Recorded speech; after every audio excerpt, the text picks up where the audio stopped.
Good evening. You're watching AWANI Tonight with me, Saraya Mia.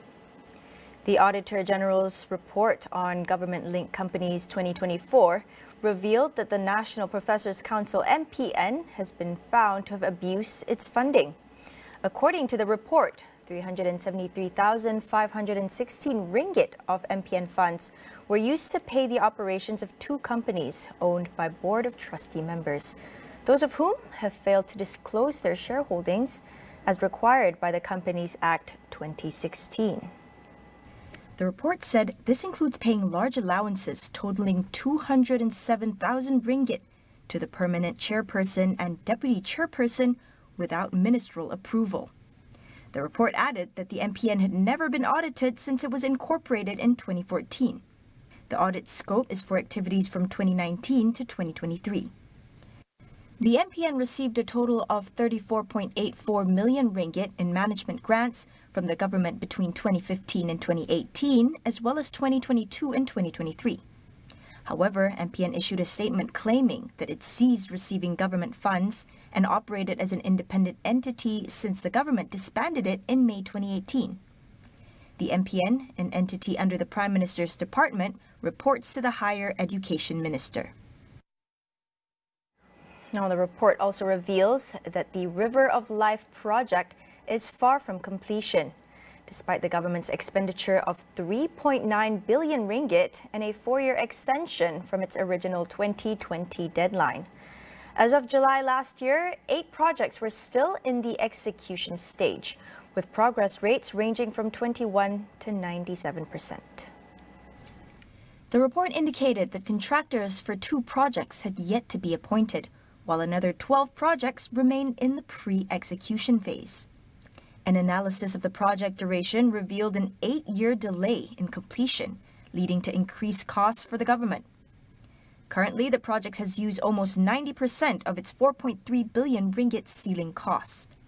The analysis also found that only 79.4% of river beautification works were completed, and that 50 out of 296 sewage treatment plants had been successfully rationalized or upgraded.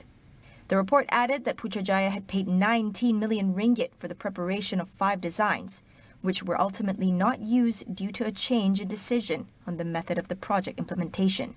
The project had aimed to clean and beautify rivers around the Klang Valley while developing the surrounding land.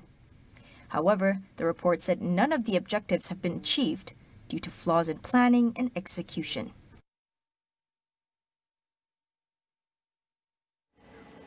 In other news, the government plans to table amendments to the Penal Code and the Criminal Procedure Code in the current parliamentary session.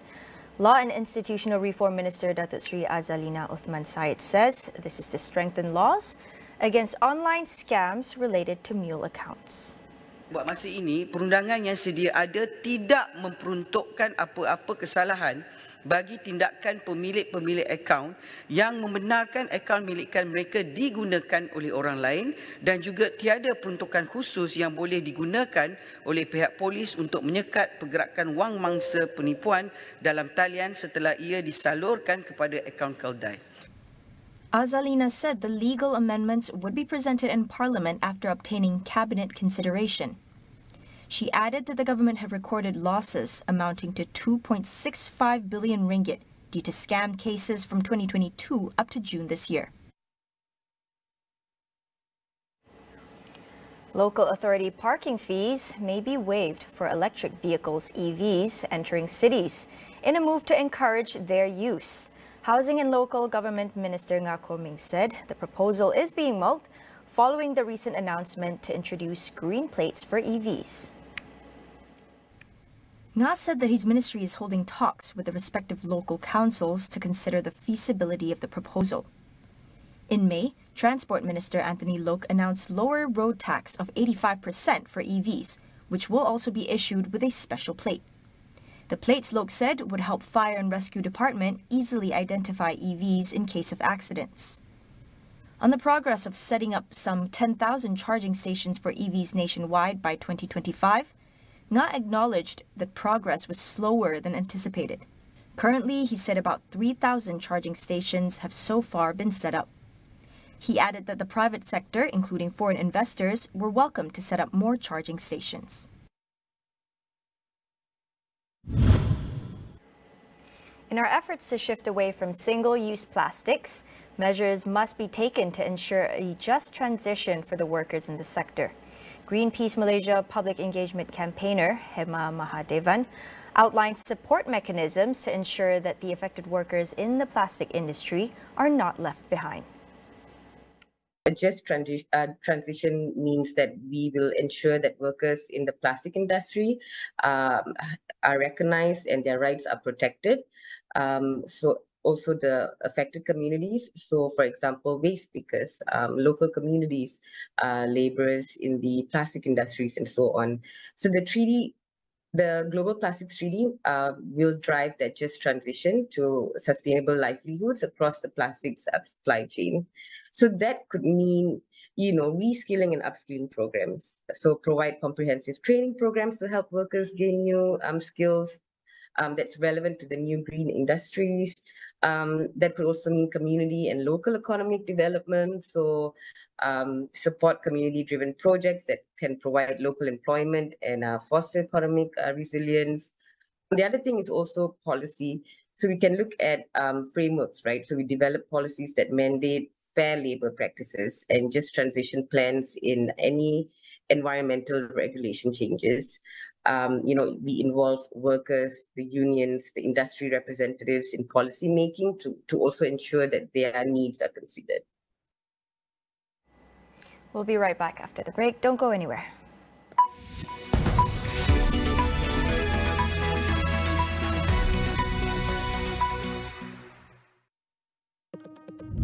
Asia tumpuan utama dunia.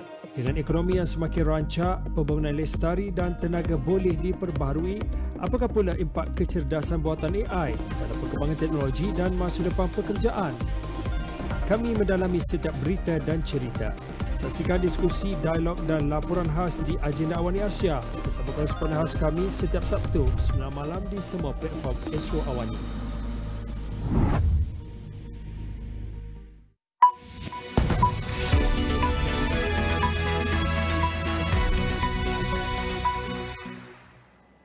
Welcome back. Millions of people across the UK are casting ballots in a snap election called by Prime Minister Rishi Sunak. The general election is widely expected to hand Keir Starmer's opposition Labour Party a landslide win and end nearly a decade and a half of Conservative rule. Several surveys predict Labour will win more than a record 418 seats it secured when ex-leader Tony Blair ended 18 years of Conservative rule in 1997. In the House of Commons, 326 seats out of 650 are needed to govern with an overall majority. A massive Labour landslide would be a transformative result for British politics, sending the Tories packing after 14 years of rule and 5 prime ministers, during which Brexit and ongoing rows over immigration have divided the country. Polls opened at 7 a.m. and will close at 10 p.m. local time, when exit polls will give a strong indication of the final result. Millions of voters across the country are heading to the polls in what could be a pivotal moment for British politics. As the Conservatives brace for a potential historic defeat, all eyes are on whether Labour will secure a decisive victory. But is it a foregone conclusion? Tonight we explore this question with our analysts on Consider This. Senior members of Jama'ah Islamiyah have announced they are disbanding the group. A Jakarta-based think tank, the Institute for Policy Analysis of Conflict, has confirmed the authenticity of a video statement by 16 JI leaders. In the video, they declared the dissolution of the extremist network.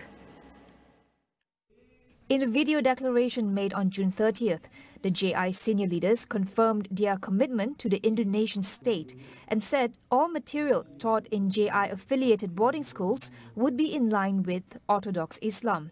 Sydney Jones from the think tank reported that it is too early to say what the consequences are, but the men who signed the statement have enough credibility within the organization to ensure widespread acceptance. Jemaah Islamiyah, linked to Al-Qaeda, is responsible for some of Indonesia's deadliest attacks, including the 2002 Bali nightclub bombings that killed over 200 people. Analysts caution that despite the disbanding of the organization, the threat posed by the group may still persist. In Canberra today, pro-Palestine protesters climbed onto the roof of Australia's Parliament House, unfurled banners and chanted pro-Palestinian slogans. One protester used a megaphone to deliver a speech accusing the Israeli government of committing war crimes. 4 people dressed in dark clothing stood on the roof of the building for about an hour, unfurling black banners, including one that read, "From the river to the sea, Palestine will be free." The protesters packed up their banners before being escorted away by police around 11:30 a.m. local time. Lawmakers have condemned the incident as a serious security breach. Since the war in Gaza began, Australia has been the site of several pro-Palestinian protests, including weekly demonstrations in major cities and a months-long occupation of university campuses. China's BYD opened an electric vehicle EV plant in Thailand, its first factory in Southeast Asia.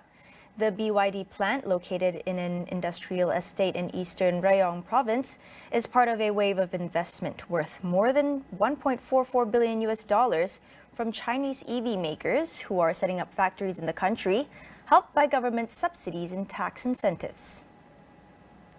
BYD said its Thailand factory, with a production capacity of 150,000 vehicles per year, will function as a hub for export to ASEAN countries and many others, and will also assemble batteries and other important parts. The facility, announced 2 years ago, is worth $490 million.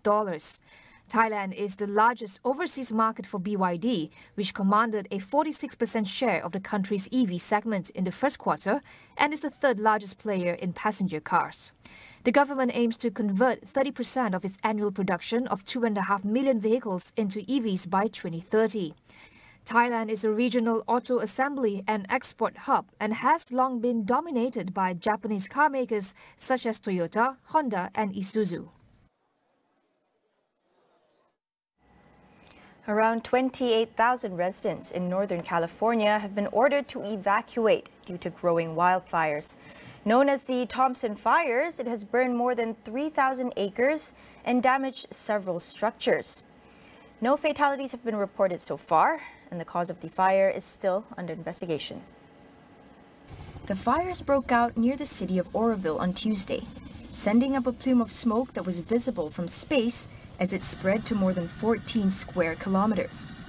Over 1,400 fire personnel have been deployed to battle the blaze, which was at 7% containment as of Wednesday evening.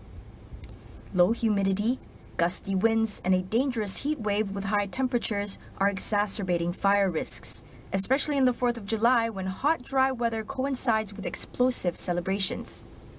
Across the country, more than 18,500 fire ignite on average from Independence Day celebrations, both from fireworks and poorly tended campfires. That's all we have for you on AWANI tonight. Thank you for watching.